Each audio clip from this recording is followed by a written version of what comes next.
Hello, everyone, and welcome to another episode of the Face Your Ears podcast, episode 48.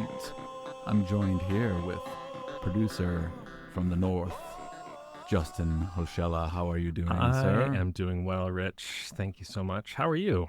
I'm doing well. New Jersey is finally making up its mind about the temperature here. I think we finally settled on warm weather, I think. Nice. So it's been fluctuating back and forth. Excellent. How's it up there in the mitten? It's summer here up until next week when it's going to get to a high of 69. Whatever. It's going to be volatile. I'll take it where I can get it. But today it's beautiful and sunny as we record this episode. Yes, it is beautiful. And I want to remind everyone on this beautiful day that we are on all of the streaming platforms, and we also have some presence on YouTube. You could see some of our shorts, and you could also listen to our episodes on YouTube if that's your kind of thing. Please spread the word. We would love to have more listeners in the fold to share this podcast with. Yes. Come and say hi to us on Instagram. It would make our day. Yeah, no one says hi on Instagram. I know. We're a humble, small podcast, though. Yes. Maybe people just, I don't know, too shy to reach out. But we invite you, dear listener, come say hello to us on Instagram. Yes. Justin, any news about the podcast? Well, yes. Speaking of listeners, we have now reached over 5,000 downloads of the Face Your Ears podcast. So we're very pleased that we've been able to reach that many people in the time we've been recording this and publishing it. So thank you, everyone, for being a part of that. It means so much to us for you to download our podcast, listen to it, and interact with us online. So thank you so much. We love getting to do this, and we appreciate everyone that listens. Yes, thanks, everyone. A humble number for a humble podcast. Yes. Yeah. We're like the Bilbo Baggins of podcasts. Podcasting from the Shire. Yes. Yes. What's going on with you, Rich? A little update here. So I've been obviously teaching away here. I just finished mixing and mastering my next song that I'll be releasing under Bozic. Excellent. So that should be coming soon, and I'm excited about that. Also, Justin, I mean, I'm sure you could speak to this as well. We've been prepping for this concert in collaboration with our buddy, John Hildreth. It's The Lovely Dark, Yes. the project. Mm-hmm. And John, Justin, and I are going to be collaborating together to do a concert at Radford, coupled with some master classes for the students. Yeah. There. Radford University. It's my alma mater, actually. John and I actually met when I was a music technology student at Radford.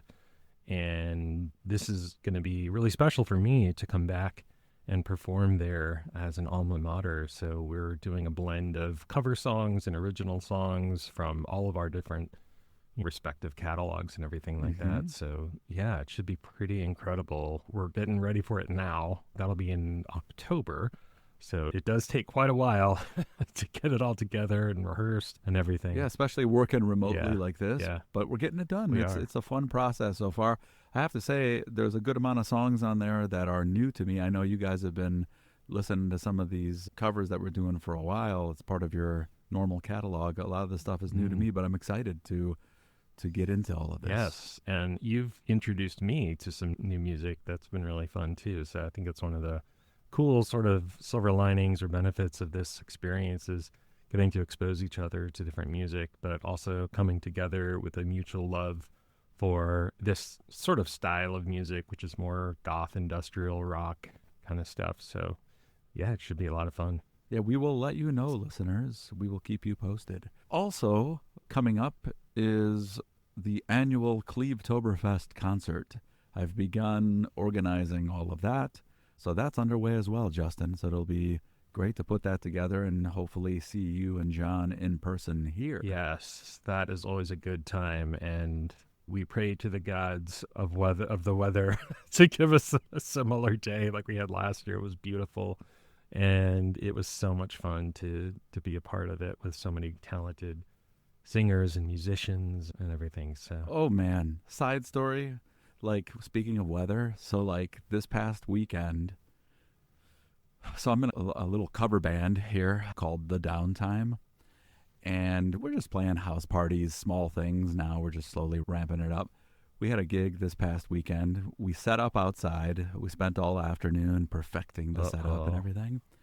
And then when we were about to play, around 7 p.m., suddenly there was this insane gust of wind that came in and started knocking over everything and literally took the canopy that all of our equipment was under, lifted it off the ground, and we all went in and ran in to hold it down, and it completely destroyed it. Like it ripped everything apart, the thing bent.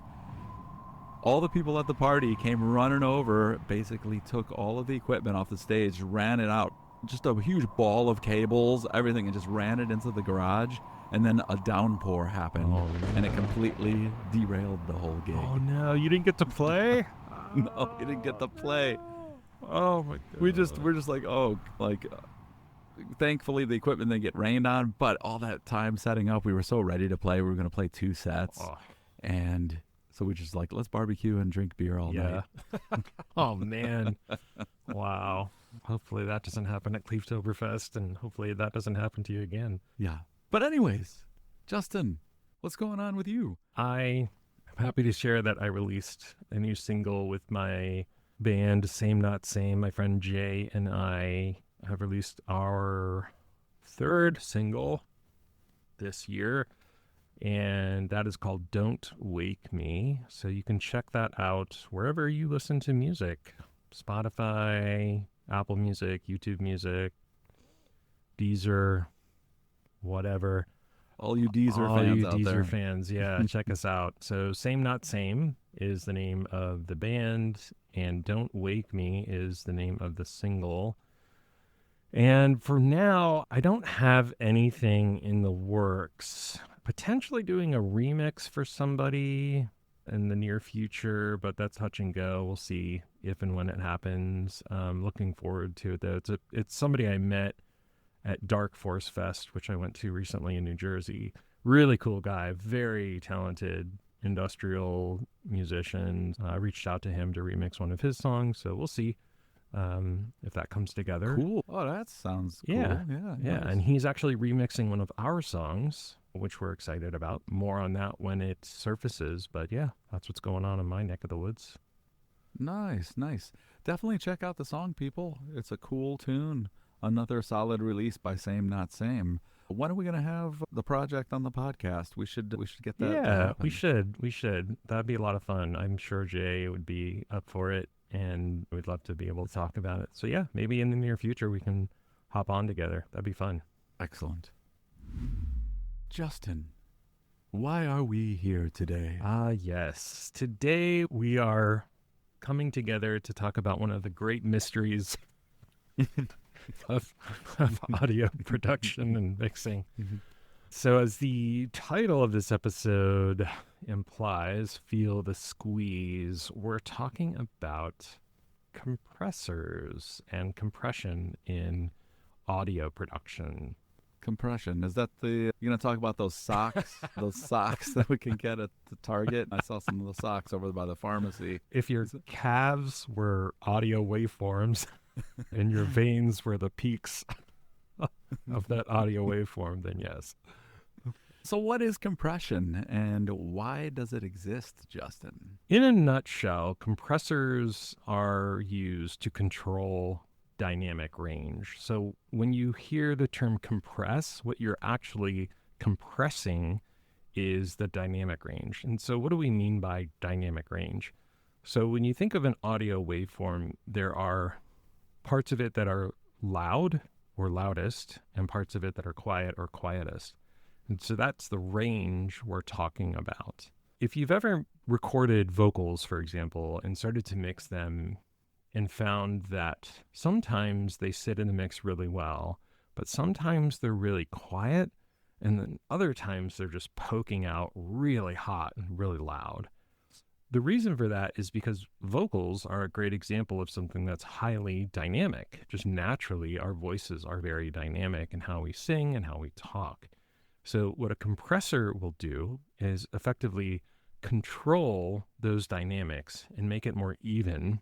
And in this example with vocals, it makes it far easier to blend or mix with a song or whatever project that you're working on. So, is this a new thing or has this been around for a while? Oh no, compression's been around for decades, probably close to 100 years or so, I would say at this point. And so in the early days, compressors were actually meant to ensure that the audio is staying within range for the equipment of the day, because the equipment could only handle so much loudness, for example. So a compressor would make sure it didn't get too loud and damage the equipment, but also make sure that those quiet parts could be heard as well. And then over the years and decades, compressor technology evolved more and more, and it also started to color the sound, so give it thicker sound or brighter sound or that kind of thing. So that's why you see so many different compressors today, is because they all kind of shape and color the sound in unique and interesting ways based on their circuitry and other features. So we're going to get into that a little bit, but that's some backstory there. Nice. I feel like I'm a compression noob. So this is going to be a great discussion. I feel like there's a lot to learn, and I think you're the right guy to educate us, Justin. So why don't we go into something that you're really a specialist in? I mean, you already have a course out about Logic, and you deal with Logic all the time. Perhaps maybe we could break down compression in terms of the compressors in Logic Pro, if that's all right. Yeah, I think that's a really good approach to come at with compressors, because Logic is emulating some of the most popular and sought after hardware compressors. So Logic Pro has 7 circuit types, I guess you could call it, that are modeled within its compressor plugin. And these are modeled after a different style of hardware compressor, and each of them has a distinct character. One thing I would point out too, if you're a Logic Pro user, is when you open up the compressor, you'll see the 7 different types of compressor along the top of the plugin. Logic has a feature called Quick Help. So if you have Quick Help activated, there is a little question mark in the top left. Click on that if you don't see Quick Help. And as you hover over the different types of compression circuits in the compressor plugin, it'll actually give you a little summary about that particular plugin and common use cases for that, like this one's good for guitars or this one's good for drums, that kind of thing. So it's a really nice way to guide you in selecting the right, or at least starting with the right compression circuit. There's no law saying you have to use this compressor with this type of sound, but these are more generalizations and what has become popular over the years. So ultimately, it comes down to your ears and what sounds good to you, but I find it helpful to use the Quick Help to guide me in making that decision on the fly, or if I forget which is which or that kind of thing.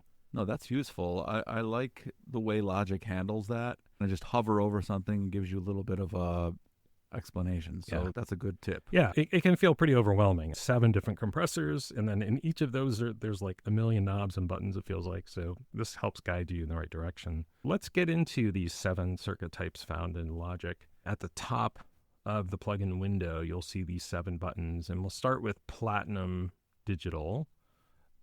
So Platinum Digital is what would be considered a clean or kind of transparent digital compressor. And this is designed for precise dynamic control without adding noticeable coloration. So when we say transparent, we're not adjusting kind of harmonics of it or the color, if you will, whether that's slight distortion, things like that.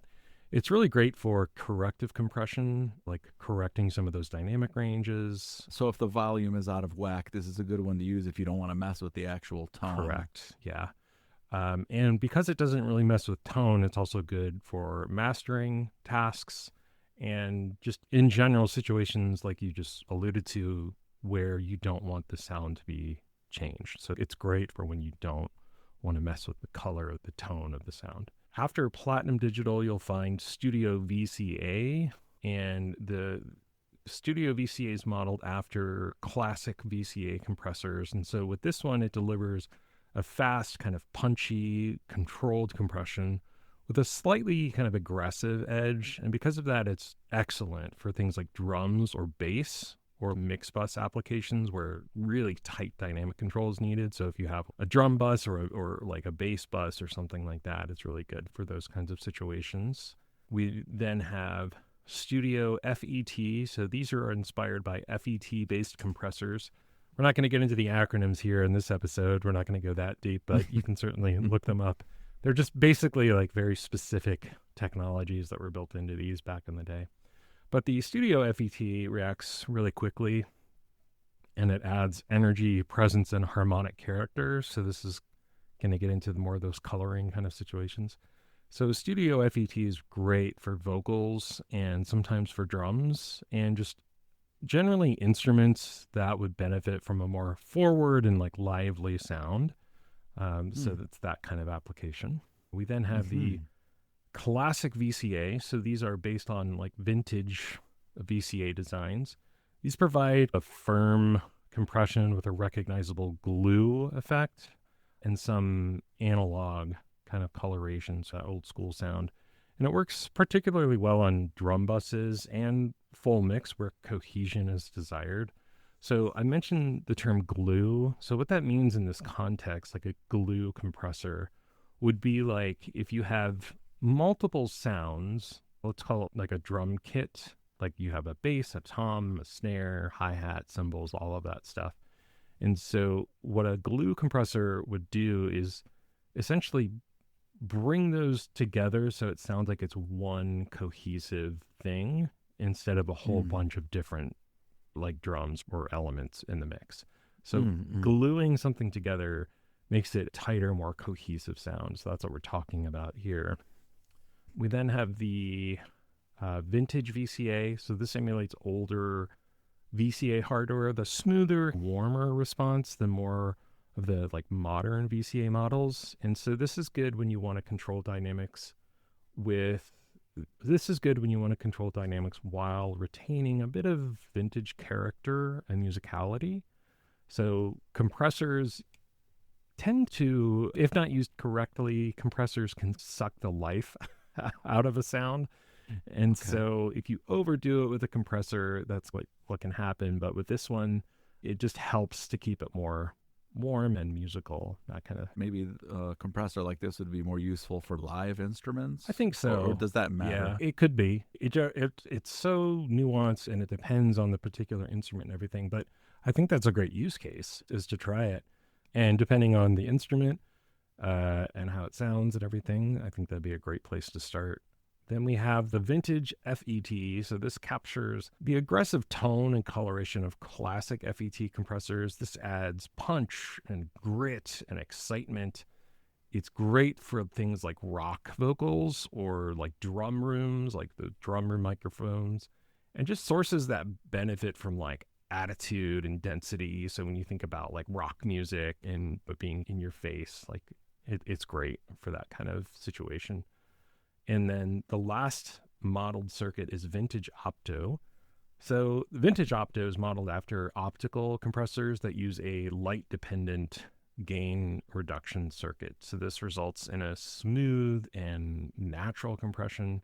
These are really good on things like vocals or bass or strings and other sustained material where things like transparency and warmth are really important. So that's the broad description of these different types of compressors, but it goes back to the same fundamental concept of we're trying to control how loud and quiet it gets, and we're compressing what that particular range is.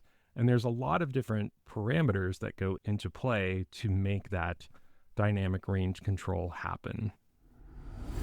When I look at these compressors, I just see a bunch of knobs in front of me. And can you explain some of this? Sure. Decode these knobs for us a little bit, please. Yeah, I think when I first started working with a compressor, it was a total mystery for me. we have a lot of knobs here. So the first one is threshold. So basically what threshold is allowing us to say, if you will, is when do you want compression to start? In other words, how loud should the peak audio be in order for the compressor to activate? So if we move the knob to the right, like all the way to the right, it's at 0 dB. In other words, we're saying when the volume of the audio hits 0 decibels, activate the compressor. At that point, it would never activate because that would be like its loudest that it can get. And so as we move it back down to like -10, -20, -30, we're effectively saying we want the compressor to activate more or less often, I guess is a good way to put it, right? So if you look at a waveform, there are peaks and valleys in the audio waveform. And so we'd want to set the threshold where those peaks are. And the more we turn the knob to the left to like -40 or -50, that's where it's going to activate the compressor more often, and it's going to be far more aggressive. So threshold in a nutshell is basically saying signals above this threshold value are reduced in level. Okay. So you're just to reframe it for the noob. If we set it at -20, basically anything that peaks past -20 will be reduced to -20 or below -20. We're not getting into how much it's going to be reduced yet. We're just all threshold is when do you want the compressor to activate? That's it. Okay, when it activates. Mm-hmm. Okay, good, Yep. good. So yeah, -20 or louder. So it would begin compressing when the audio hits -20 decibels. Okay, Yep. okay. And so to go on to that next point though, which is how much do you want it to be reduced by? That's where our friend the ratio knob comes into play. So ratio, and I'm actually reading from Logic Pro's Quick Help. So this allows us to set the compression ratio, and this is the ratio of signal reduction when the threshold is exceeded. So basically think of threshold as when do you want the compressor to activate, and ratio is how much do you want the signal to be compressed. Okay, so the ratio, if we have a ratio of 4:1, so if the incoming audio goes 4 decibels over your threshold, the compressor will clamp down so that only 1 decibel of volume makes it through. So this results in 3 decibels of gain reduction. So like I said, 1-to-1, there's no compression. The input and output are identical. So something like 1.5 to 2-to-1 would be very light compression. Things like 3-to-1 or 4-to-1 are pretty standard for controlling dynamics, for catching loud peaks in a bass guitar or vocals. And then as we get higher in value, like 8-to-1 or 10-to-1, it starts to really squash the audio.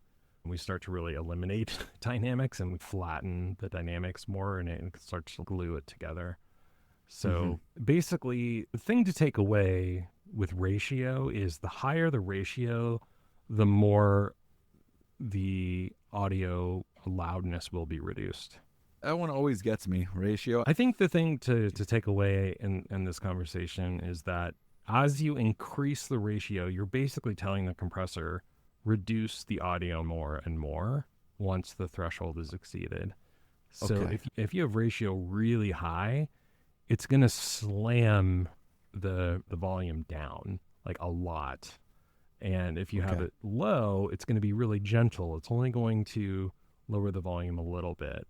So basically, if it was like a little robot turning the volume knob, the ratio would be the robot either turning that volume down a lot or a little bit in real time as the threshold is exceeded. Okay. That's more helpful. Okay. I think sometimes looking at the actual ratio numbers isn't as helpful as listening. Yeah. Probably listening to what you're getting from it. Totally. And as you listen, you start to train your ears what these things do. So I think ratio will start to help you understand how much the volume is being reduced, right? And so Hmm. one of the problems introduced with a compressor is it makes it quieter, right? Like so far we've been talking about how it is going to reduce the volume, right? The threshold is when the compressor activates. The ratio is how much that volume is reduced by, but that ultimately makes it quieter, right? Yes, and that's why we have a knob called makeup gain. So let's say your compressor is reducing your volume by about 5 decibels. You could set your makeup gain to 5 decibels plus 5 decibels. So there's a meter here showing me how much the volume is being reduced by, or the gain is being reduced by. And so this little needle, if I see it hovering around -5, it tells me the compressor is reducing the gain by about -5. So I can then make up for that by adjusting the makeup gain to about 5 decibels. And so this is how it's evening out the dynamics. Like instead of Is it having then increasing? Is it then the, increasing the softest well, the sounds? overall sound, right? The overall Yeah. sound. Okay. So this is where it gets a little tricky. It's difficult to explain a concept like this, but think about a waveform with really obvious peaks and valleys to it. Basically, what a compressor is doing is squashing down those peaks to be smaller. And so you're getting a more even sound. But as a result, it's quieter overall. So what makeup gain is doing is making that overall sound louder. That's why this allows you to blend vocals more effectively in a mix with a compressor, I see. is because you're So not getting loud, quiet, loud, quiet. You're getting a more consistent sound. And if that consistent sound sounds good, but you're like, it's still too quiet, that's where makeup gain comes into play, and you can turn it up to compensate for that gain reduction. okay. Okay. So this is like in addition to being able to also just turn it up in with the faders or whatever, you're doing it in the compressor. Yeah, you want to do it in the compressor though, because you may run out of room with your mixer. You could crank your mixer slider all the way up and it would still be too quiet. I see. Okay. So this handles that, and then you have some room to work Yeah, with it globally exactly. outside of the compressor. Yeah, Okay. and most compressors have what's called auto gain. So if you're not sure how much to make up, this auto gain, it'll automatically compensate for the gain lost through compression. And so you Okay. have 0 and -12 decibels in Logic Pro. And I think basically, I think you could boil it down to you could use auto gain to make up for the sound if you feel indecisive when you're using the knob, and you have choices of 0 dB or -12 based on what you think you need for your mix. yeah, yeah, auto gain is just going to automatically make up the gain lost due to compression. So this is just a way for let the compressor do the work of making up the gain so you don't have to guess at it. So if it's a really dynamic kind of fluctuation, auto gain is usually a good way to go. There are a lot of other parameters to a compressor, but the other two I would just mention in this kind of conversation are attack and release. So attack is how quickly do you want compression to occur, and release is effectively time it takes to stop producing the signal after the signal falls below the threshold. And release usually has an auto button, or it does on Logic anyway. So this way you don't have to guess at what the release should be. You can just hit auto and it will sound more natural. The caveat with release is if it's really short, it can start to sound unnatural. And so auto is usually a good way to go if you're new to compressors. Okay. Yeah, that I think this is a great kind of introduction to this stuff. I know a lot goes into this, and you could probably speak for a lot longer on each of these parameters and give use case scenarios. But I think it's good to kind of have a starter primer kind of discussion on this, and then more research needed as you work on these things. Yeah, it is fairly complex, but once you sort of understand what each knob is doing and you're using your ear to sort of determine that, it starts to really click.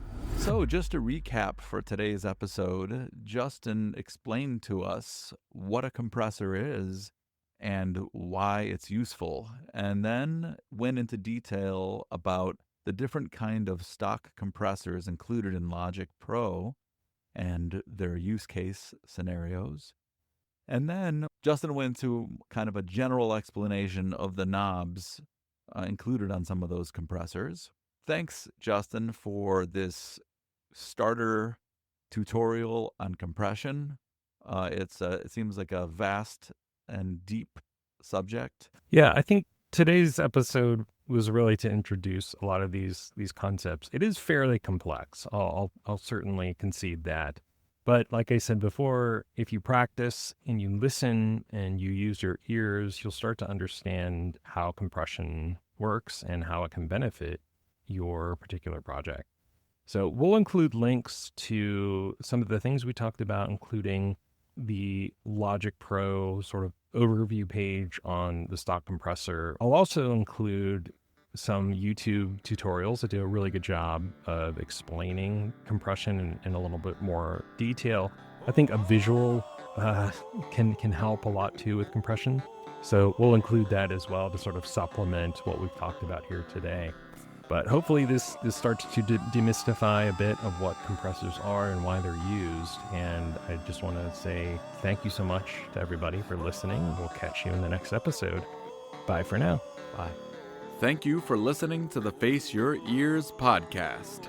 If you found this episode entertaining and informative, be sure to share and leave a review. Also, check us out on social media and be sure to like, comment, and subscribe. For more information related to our podcast, head on over to www.faceyourears.com. Links can be found in the show description. And remember, whether you're a musician just starting out or a seasoned professional looking to talk shop, it's time to face your ears.